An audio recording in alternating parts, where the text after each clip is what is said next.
Welcome back to Morbid Canadian Moments. Tonight, we're heading to Niagara Falls because after more than a century wedged a few hundred meters from the Horseshoe Falls, the old iron scow has started to shift again, heading closer to the brink.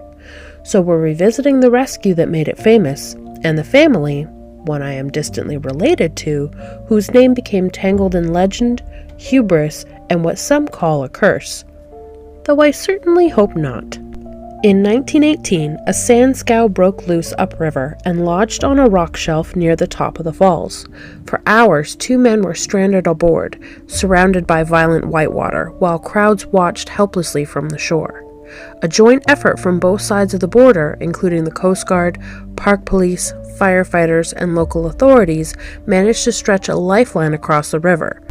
But it was William Redhill Sr., a local riverman and wounded veteran, who tied the rope around his waist and crawled across that raging current. He reached the scow, rescued both men, and became a legend overnight. Redhill Sr. lived his whole life at the river's edge. He was a rum runner and a rescue expert who had developed an uncanny understanding of the Niagara. He, along with his sons, saved 27 lives and brought closure to countless families.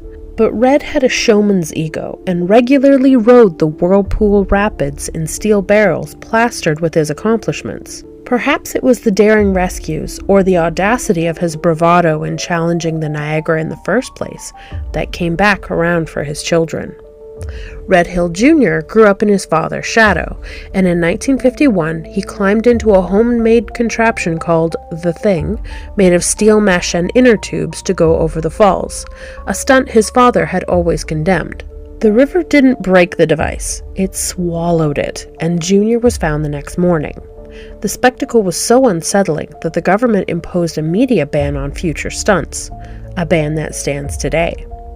The next year, his youngest son, Norman Corky Hill, was working under the falls at the power station late one night when something gave way from above. The force of the river would cost him his life. His sister Edith was on shift at the local hospital and saw when he was brought in, a moment she carried the rest of her life.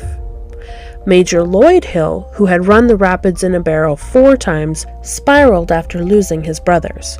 Pulled back from stunt attempts again and again by local authorities, he was at the police station when he passed away under circumstances that were never fully explained.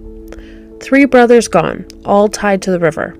Perhaps it was hubris answered, or maybe the Niagara remembers and collects its debts. Which is why I don't stand too close to the edge.